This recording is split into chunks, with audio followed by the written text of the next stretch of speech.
In another lifetime, before I was never going to be a minister, I was a classroom teacher and a speech therapist, combined for about 23 years. And so this little story really resonated with me, and it was told about a little girl named Sandra who was born with a cleft palate. Most of us know that a cleft palate or a cleft lip is an incomplete closure as we're formed in the womb, either of the cleft or the lip. And she had a cleft palate, which meant there was a little hole, and it had been repaired, but not well. This was some years ago, before they had all the techniques. And when that's not repaired well, they have a person would have a different way of speaking, a different quality of speaking. And the little girl was very, very self-conscious, very low self-esteem, just really just didn't feel well about herself at all. And at the end of 5th grade, the tradition in her classroom was that the children would come up one by one, get their report card, and the teacher would say something to the child, and she was very uneasy and fearful. When she came to the front of the room, the teacher handed her her report card, and she said, "I wish you were my little girl. I wish you were my little girl." And those few words shifted that little girl's perspective of herself. Now, you wouldn't think those few words would make that much difference. But this morning, I invite us to look at how our words, how our actions, how our compassion, how our love for each other and for ourselves impacts those around us like ripples in a stream.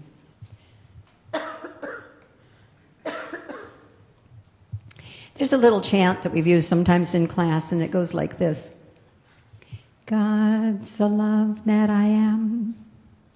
God's the love that I am. God's the love that I am. God's the love I am. Do it with me. God's the love that I am. God's the love that I am. God's the love that I am. God's the love I am. Once more. God's the love that I am. God's the love that I am. God's the love that I am. God's the love I am. Now that's the truth. That's the truth. It's been reported that we have over something like 60,000 thoughts a day. So my question is, how many of those thoughts are new thoughts? How many of them are, oh my gosh, there's that, and we go back over the memory wheel and it gets over and over and over again? And how many of those thoughts are thoughts of love, compassion, new perspectives about life?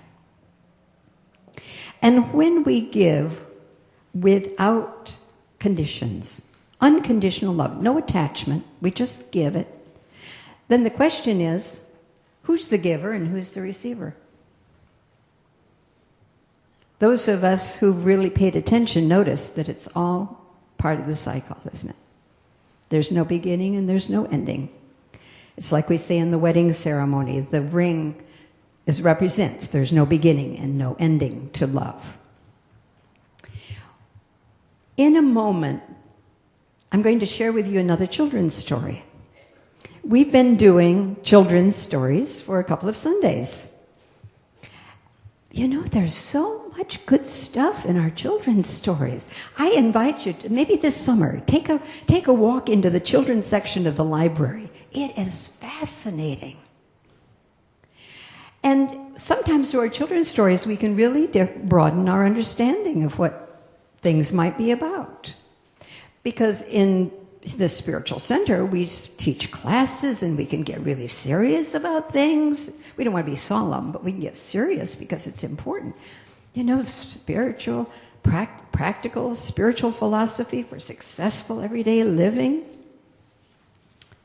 But let's see what Dr. Seuss has to say. Horton Hears a Who. And I do have an assistant again today.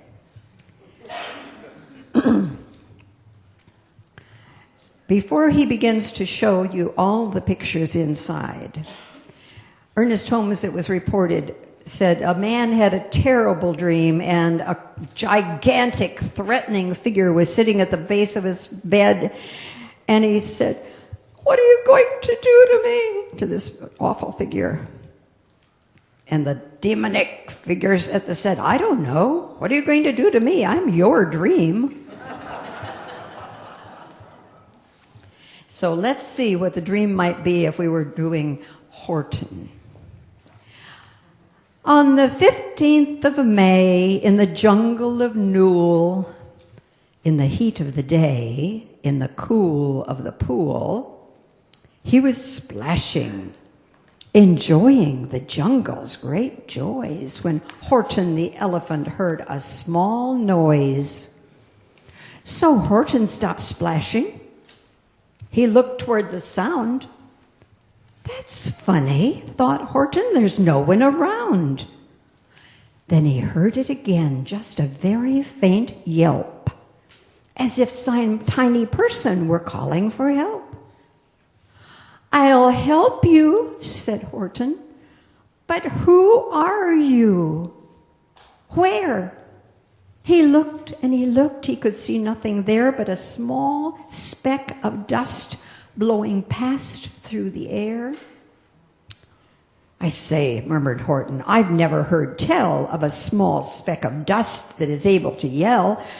So you know what I think? Why, I think there must be someone on top of that small speck of dust.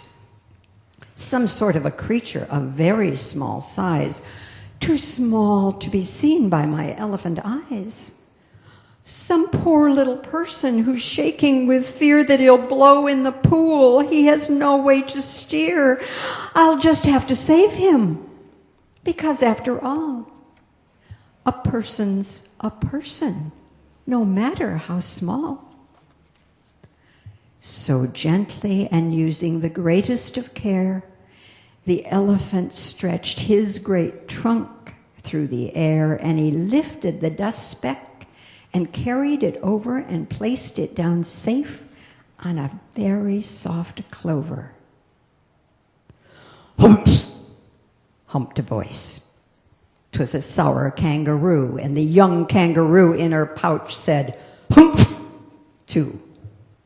"Why, that speck is as small as the head of a pin. A person on that, why, there never has been." "Believe me," said Horton, "I tell you sincerely.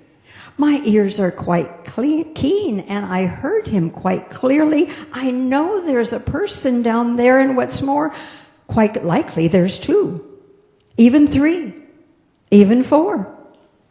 Quite likely a family for all that we know, a family with children just starting to grow. So please," Horton said, "as a favor to me, try not to disturb them. Just please let them be." "I think you're a fool," laughed the sour kangaroo. And the young kangaroo in her pouch said, "Me too. You're the biggest blame fool in the jungle of Newell." And the kangaroos plunged in the cool of the pool. "What a terrible splashing," the elephant frowned. "I can't let my very small persons get drowned. I've got to protect them. I'm bigger than they." So he plucked up the clover and hustled away. Now all the jungle animals chattered that Horton was out of his head. And Horton continued to affirm, "I can't put it down, and I won't. After all, a person's a person, no matter how small." Horton continued to do his best to keep the clover safe as the mayor of Whoville told him about the town and the people. That was somebody that was on the clover. My town is called Whoville, for I am who, and we whos are all thankful and grateful to you. I have to summarize the next parts because they're very sad. 3 big jungle monkeys, the Wickersham brothers. They were all doubters and bullies. What rot! There aren't any whos, and they don't have a mayor, and we're going to stop all this nonsense. So there. They stole the clover, gave it to a black-bottomed eagle who flew off with the flower. Poor Horton followed the eagle all day and night over mountains and plains, saying, please don't harm my little folks who have as much right to live as us bigger folks do. Well, that black-bottomed eagle yelled he would hide the clover where Horton would never find it. He let that small clover drop somewhere inside of a great patch of clovers, 100 miles wide. Find that, sneered the bird, but I think you will fail. And he left with a flip of his black-bottomed tail. I'll find it, cried Horton. I'll find it or bust. I shall find my friends on my small speck of dust. And by clover, by clover, by clover with care, he picked up and searched them and called, are you there? Then on through the afternoon, hour after hour, till he found them at last on the 3 millionth flower. My friends, cried the elephant, tell me, do tell, are you safe? Are you sound? Are you whole? Are you well? The mayor went on to explain to Horton that their whole town had been shaken up so badly by that drop in that clover field. So many things had been broken, and Horton assured the mayor that he would stand by and protect him while the repairs were being made. Meanwhile, the kangaroo mother and her young one, me too, plus the Wickersham brothers, uncles, cousins, and in-laws, found that Horton were going to tie him up, put him in a cage, and boil that dust speck in bezel nut oil. Boil it, gasped Horton. Oh, that you can't do. It's full of persons. They'll prove it to you. How were they going to prove it? Well, Horton called to the mayor and said, you've got to, this is terrible.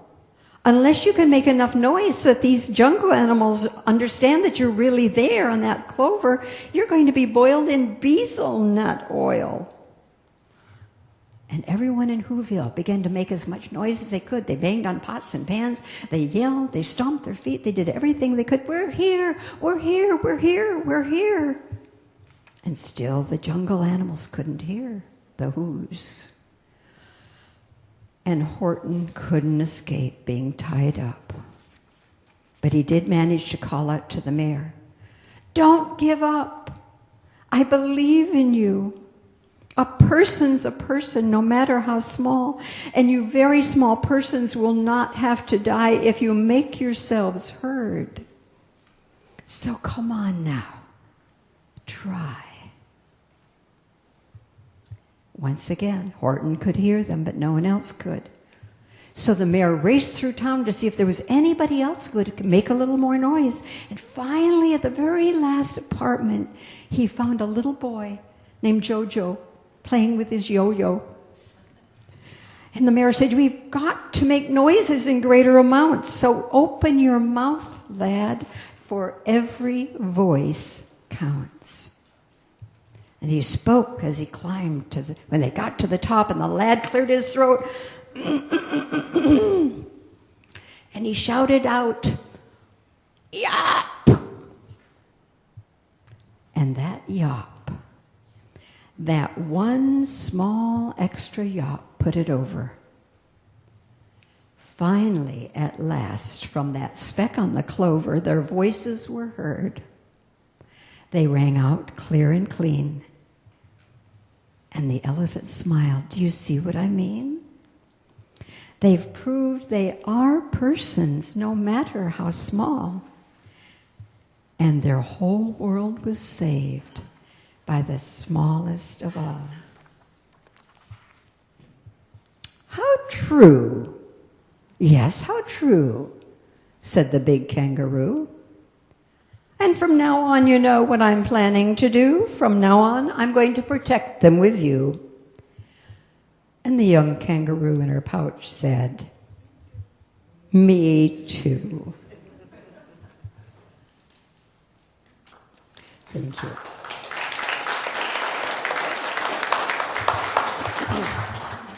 So if all the characters in Horton Hears who were aspects of ourselves, well then what? What small aspect of ourselves have we not been listening to lately? Yesterday I went out and sat on our deck, listened to our Knott River flowing, listened to all the sounds of a Saturday morning, beautiful things that I hadn't heard. Beautiful chimes that Tony has made, some other little chimes and noises from the neighborhood, and just listen and thought, what message they say? In this moment, all is well. In this moment, all is love. One of the quotes from Prescription for Joy 365 by that almost famous Clancy Blakemore, oh, that's me, says, how awesome and comforting to rest in knowing that I am and each of God's beings is filled with, surrounded by, and lives within the one, which has another name, lives within love. So perhaps that who, that little voice inside us, is that untapped potential. What about the mayor's message? Well, he was saying, come on, community, let's work together. What can we do as a community? Just like we're coming together for Autumn's Opulence and so many projects that we go on. Maybe the mayor's message was, even in the quiet, we can make our voice heard. Share who you are more abundantly. Maybe it's enrich your purpose through our town. What would you hear? And what parts of us are the jungle characters? I don't think so. Nah, it never works. Who do you think you are? That's ego. That's edging God out, E-G-O. That's that little voice that says, you've never done that before. How do you think you could possibly do that? That's the critical voice. It's the doubting voice. It is the yeah, but voice.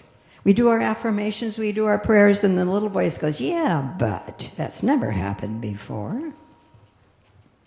And the baby kangaroo, there's always somebody that says, yeah, me too. You're right. You never can. Sometimes it's an outside person, and we just go, oh, I guess they must know that about me, so I must believe it. But that too.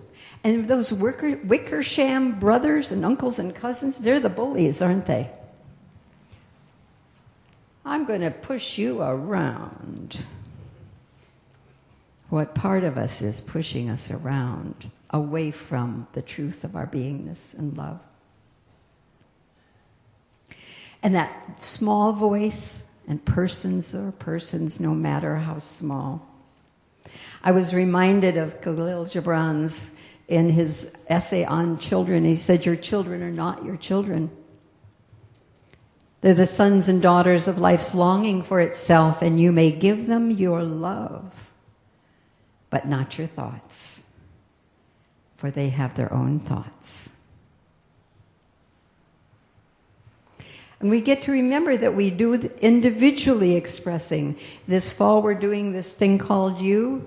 This is what the newest book cover looks like. Mine is old and tattered and looks different. But Ernest Holmes says, the spirit that accompanies you through your life is just a little different from the spirit of another person. Not different in that it is isolated, because all are rooted in one being, but different in that it is individual. And I picked up a book that I've had for some time, and it's called The Gospel According to Jesus, and it's commentary and perspectives that is a combination of newest research on what most probably are accurate writings and probably were just good stories.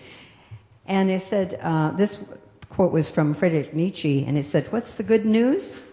That true life, eternal life, has been found. Not something promised, but already here, within your life as lived in love.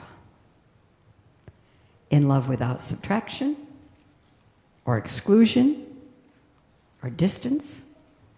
Everyone is a child of God, no matter how small. So who got the greatest measure, Horton or the Who's? That delightful circle.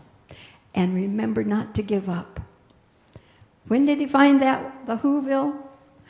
On the 3 millionth flower. Sometimes it seems like I've done it, undone it, and it's just not working. Well, I can share from my experience, up close and personal. There was a relationship that came into my life that I knew was going to be very important. And that person had a perspective about who I might be. Didn't know me well, but that was their perspective. And my perspective was, I will do whatever I can do. I will be whatever I can be in loving compassion to shift this relationship to balance and harmony. And it only took 8 years. That was sort of the 3 millionth flower, but I was not about to give up. And the good news, that relationship is harmony. It is balance. It's respect. It's love. It isn't my husband. That one happened fast. That one did not take 8 years. So not to worry. So sometimes we just need to be creative and open ourselves to a new possibility. Another quick little story. A man lived in an apartment complex, and a family right next door had a new baby, and their parenting approach as new parents were, when it was time to put the baby to bed, they put the baby to bed, and they would watch TV and just turn the TV up a little bit, and the baby would cry and cry and cry. And the man next door was, oh, that poor baby. And do I go over next door? No, I can't interfere. This is what some of you are smiling. You may have been there. You were in that apartment house, right? And he thought, wait a minute. If I can hear the baby might be able to hear me. So every night when the baby started crying, he'd move his chair up next to the wall, and he'd start singing, and he'd start talking to that baby. He became the love. God's the love that I am. And the baby would quiet and then go to sleep. So if we need to spend more time in the cool of the pool, water actually, metaphorically, is symbolic of cleansing and purity. So if it's time to spend more time in the pool, in the Newell pool, cool pool, take it. Take it. Because I think Dr. Seuss, with Horton, has a message for us. All there is love. Please repeat after me our closing affirmation. I am willing to listen to every aspect of myself. I'm willing to listen to every aspect of myself. I hear my chattering voice. I hear my chattering voice. I hear my compassionate voice. I embrace and love all my messengers. I embrace and love all my messengers. From my heart, I am transforming my mind. And so it is.